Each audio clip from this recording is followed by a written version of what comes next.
What was it like going on the streets with a bunch of volunteers?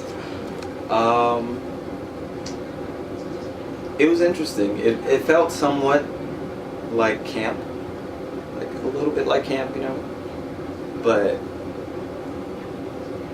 I don't know. It was, I've never done anything like it before, so it was definitely a new experience for me. I've lived on the street before, but I've never, went with staff and stuff on a retreat. It was something special that I'm glad I was a part of. What was it like to be the expert?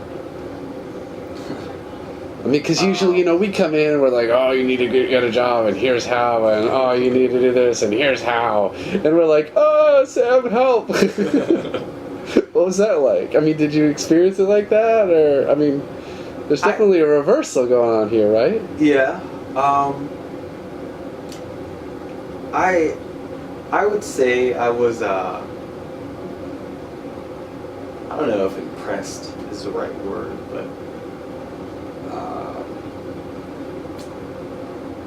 I don't really know.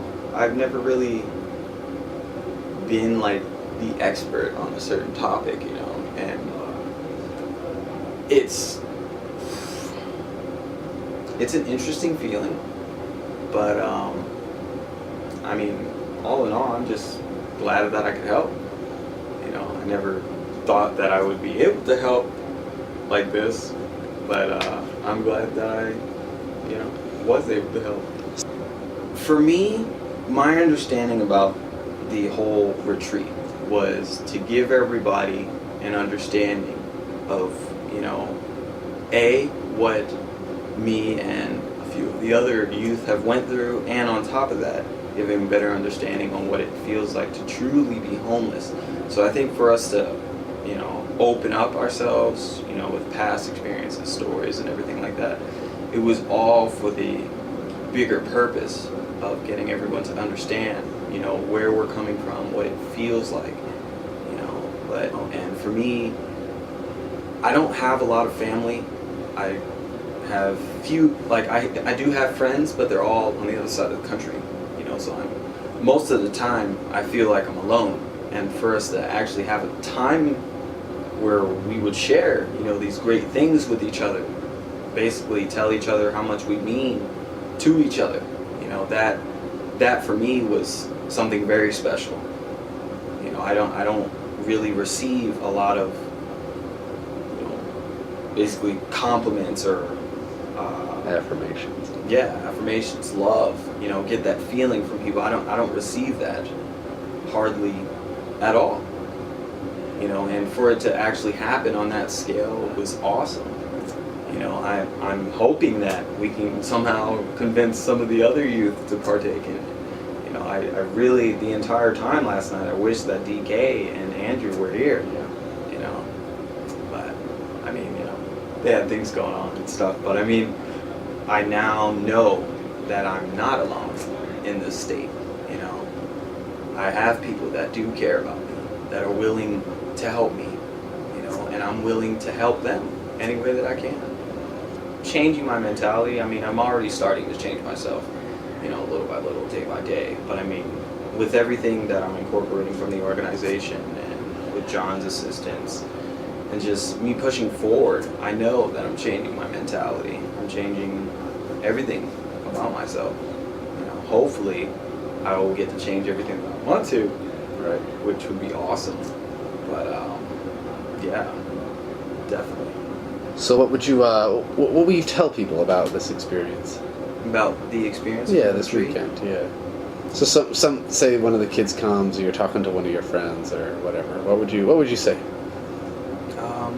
I wouldn't give them details, like explicit details on what we did, just for the fact that I want to keep them interested, just in case they want to partake in the next one.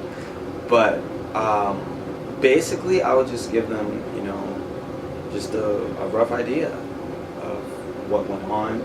I of course say that it was awesome and that you should totally experience it. But have half of the people that I know are homeless already, so they don't really need the homeless experience.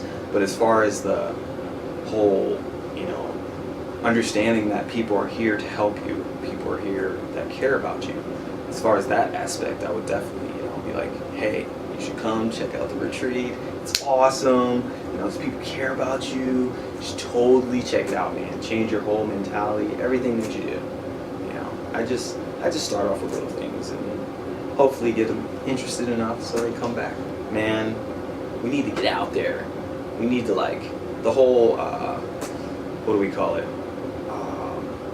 Where you do like presentations and stuff in school, at schools, different schools. We should definitely do that. We should look into that. That's a big thing. The whole First Friday idea, that's an excellent idea, just to get the stand-up name out there, you know. I mean, not everything's gonna happen, you know, like that, you know, overnight, but it's gonna take some time, you know. I mean, we all have busy schedules and stuff. We're just gonna have to manage our time, figure out what exactly we want to do, you know, as far as the community is concerned, and that's pretty much it. Just keep moving forward. What do you see your role in all that as? Where do I see my role? Yeah. I see myself doing a lot of public speaking in the future. You know, I don't know where, how many people are going to be there, what kind of scale or anything. I just see myself talking a lot for the next, you know, maybe few years. I don't know. I for many years I really didn't say too much, you know, about my experiences or, you know, anything like that. But it seems the more I'm opening myself, the more I'm getting in return, you know. And I honestly do see myself being a public speaker over the next like 2-3 years.